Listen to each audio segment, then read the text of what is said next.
Cool. Hello again. My apologies for not getting everything up and running on the Monday. It's been a very busy last couple of days, so I'm going to try and get this out nice and early, I guess, this morning. So, Wednesday the 28th. Yes, another episode of Week with Will. This is episode 11. So, I figured we'll just get into it. So, what did we do?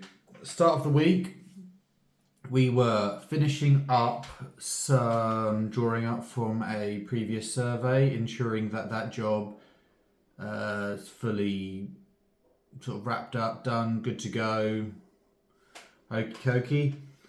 And then I made my first effort to go back to a gym class on the Monday, as I've been slowly trying to build up confidence going back into the gym. And I've sort of been doing sort of solo, sort of separate stuff by myself, working out a plan, working out a routine, and just sticking with that. But it's not something that I like doing. I'm not necessarily the best and the most knowledgeable when it comes to gym work and understanding the best way to go about doing things. And so this is why I always enjoy, and I'm happy to pay a little bit extra to have a coach's guidance, having a set up plan, ensuring the technique and what I do is correct and sort of getting the best out of it, and also to ensure my own safety. Now, the gym session, sort of the CrossFit session, was based on getting 1 rep maxes in 3 different movements. So there's the back squat, the push press, or sort of the strict press, as it were, even, sorry, and the deadlift.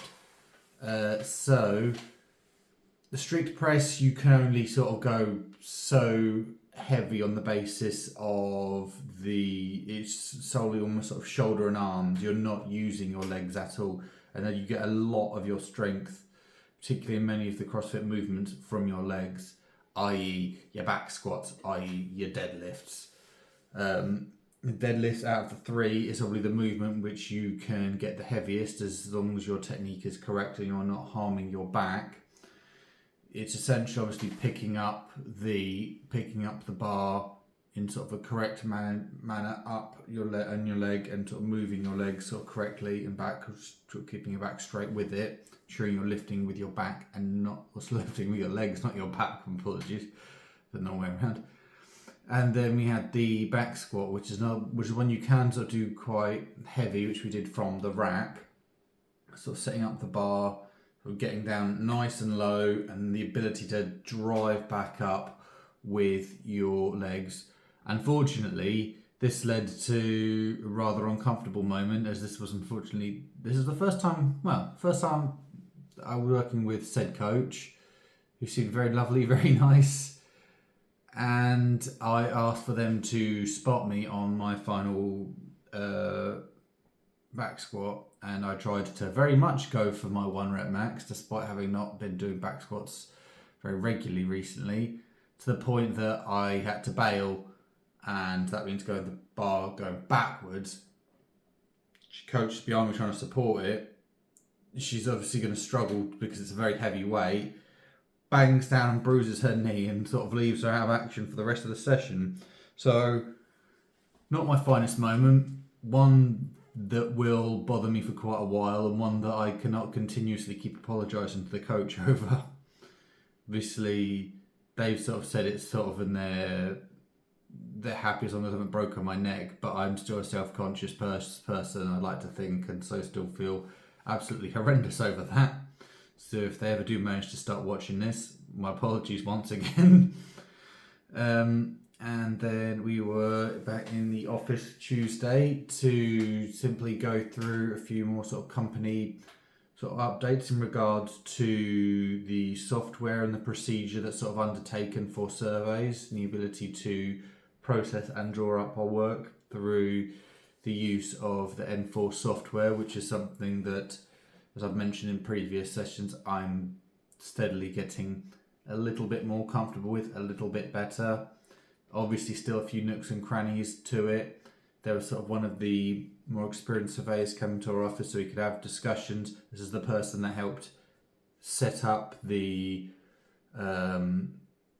sort of the code lists, the software, the templates, everything required to ensure we do everything to this set company standard to which they have set. So hopefully, now that that's then becoming a big thing, that's now meaning no more ListCAD, all on the Enforce train. Hopefully this sort of the transition should go well now that everyone's sort of doing it. I'm hoping with more people we can fix problems quicker, resolve them, and I can at least sort of feel helpful and useful for sort of the next few weeks, hopefully, whilst people obviously learn to adjust. This isn't going to be everyone getting out of their comfort zones. This is potentially me being a bit busier and a bit more preoccupied, as it were. And then once that's all wrapped up, returned to site for Wednesday and Thursday, sort of working within a small village within Essex, looking at sort of a decent stretch of road and sort of several decent sized fields next to that with a few colleagues, to which was quite an ideal site for me because it was not travelling too far. It was given sort of adequate time to do everything, to which you could just sort of crack on, focus sort of how you wanted to go about doing things and not feel too rushed. I can happily say I wasn't too rushed. I managed to get the job done ahead of schedule eventually. However, the one small issue, potentially small we'll say, is when a surveyor goes to site, along the planning process and side of things, is we are often one of the very first people on said site when they're potentially, before even putting planning application through. So any locals around that area are very curious, ask a lot of exactly the same questions. What's going on here? What's happening there? A lot of the time, if any of those people are watching, we don't know. We don't get told that. The whole point of the survey is to work out what they can do, and then they would generate the plan. If they don't know what exactly is there, how can they generate a plan? So, not really ideal. As well as that, not being necessarily ideal on the first day, having spoke to one individual and walked away, I could see them out of the corner of their eye with their phone in hand at the camera. And when I conveniently sort of make such a big effort to turn around and look, it's all huddled away and hushed away. It's like a school child. Sort of, I don't know whether it's just being the gossip in the village or something like that. Obviously, it's weird saying this, obviously being out on camera now. But while someone's actually working, sort of grafting, and whilst you're doing sort of nothing in the day, I'm sorry, but that bothers me a little bit. As someone that's sort of being proactive and trying to get on with their work, I don't necessarily think that many people, except maybe sort of the big celebrities, are used to having cameras in their face watching their movements. It's just, I'm getting on with my job, mate. That's it. I've told you what I know. It's not much, admittedly, but it's what I know. It's just leave it be. I think is probably the best way of looking at it. As for in the afternoon with on those sort of Wednesday and Thursday, it was just going back to solo gym sessions for the time being, whilst I felt more comfortable, I suppose, with sort of my own movements before I decide to go back again with coaches, as I don't want to create the situation around sort of the coaches, and I'm very self-conscious of my own actions, whether they are an accident or what some people might consider intentional, to which that's a headspace thing. And I think I'm not ruling going back into classes, but for the time being, until my head's right with that and that I feel a bit safer and more comfortable with actions and what had happened, I'm not going into that. I'm not going to do that, but I will try and keep going to the gym, because this has been the best week for going back to the gym for me in a long time, which should only be beneficial in the long run. And then on the Friday, we managed to, obviously haven't got all the work done on the Wednesday and Thursday, process the work, sort of managed to go through that with sort of a few colleagues on site who aren't as familiar with the software. So I'm hoping that starts to get easier for them and they can pass on the knowledge and everything just trickles down sort of nicely and everyone gets it, everyone understands it, and people can start finding solutions to things that I can't. There's always work on the basis that no two minds are the same or alike, particularly in like drawing up in CAD and sort of that aspect of things. So many different ways to do one thing. I'm certain there is with this software as well. And so people will work things out to find a better, quicker, and easier way for them. Now they'll start off from what I will try to show them, but if they can find better ways and clear ways, that's good, that's fine. By all means show me, because I don't want to be the one sort of stranded on sort of knowing and understanding the software. That's all I can say with that. And then I suppose it's just a very quiet Friday night.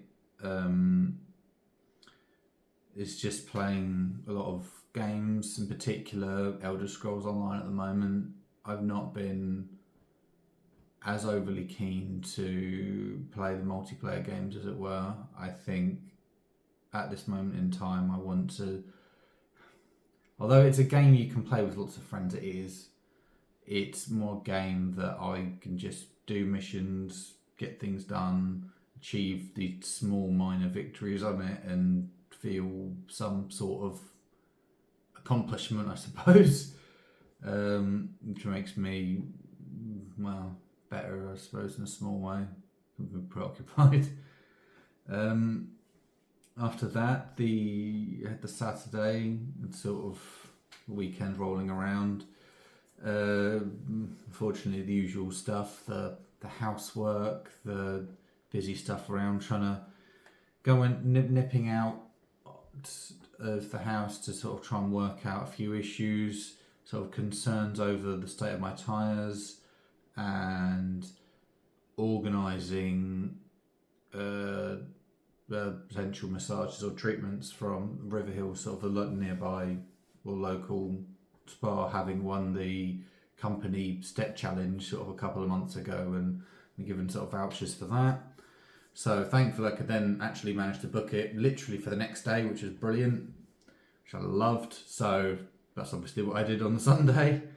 Nice, calm, relaxing. Massages aren't something I'm used to doing, used to getting. Having to fill out sort of forms and things like that going into it. It was just very chilled. I don't know whether I need to be social, whether I need to be quiet, whether I need to speak, whether I don't. I don't know. Me putting my feet up and relaxing in a manner like that is weird, unique, but it was good, and my sort of, they definitely felt for the first time in a while that I didn't sort of have too much sort of stress in my sort of back and shoulders, as I'm known for someone as my joints for sort of clicking and things like that, and they didn't do that for quite a while afterwards, which was weird. To which I then weekly shop afterwards, because I was obviously out and about, and then I did the perfect Sunday afternoons for me is lay out on the sofa, maybe with a bit of a blanket, odd drink in hand, just put on the afternoon games, the Sundays, and just nap a little bit. It's a sign of me getting old, but it's the perfect Sunday as far as I'm concerned. Perfect Sundays. There's, being by myself, I think it's just the best thing to do, to be honest. It's the most enjoyable thing I can do on the Sunday. Obviously I'll go over some of the bits for this coming week, obviously this being a Wednesday, over what I've been up to on Monday and Tuesday. I'll go over that next week. So I wanted to go for a happy song, which is a bit of a potential look into this coming week, as I will be going to watch this band live in London. This is a band that I'm not too familiar with and that I've learned to listen to over the last couple of weeks. A few songs in particular that I like. Most of them sort of seem have a semi-tone of being a little bit depressing, so I've tried to go for the most upbeat one in that respect. So the name is, I'm going to pronounce this wrong, Dury, D-U-R-R-Y. Song is called Who's Laughing Now? It's the lyrics in themselves could be considered a bit depressing, but it's sort of celebrating success from some with other people not having believed that they themselves could get success. So I'm going for that for my happy song. I'll see you maybe tomorrow, potentially. We'll see. Bye for now. Catch you later.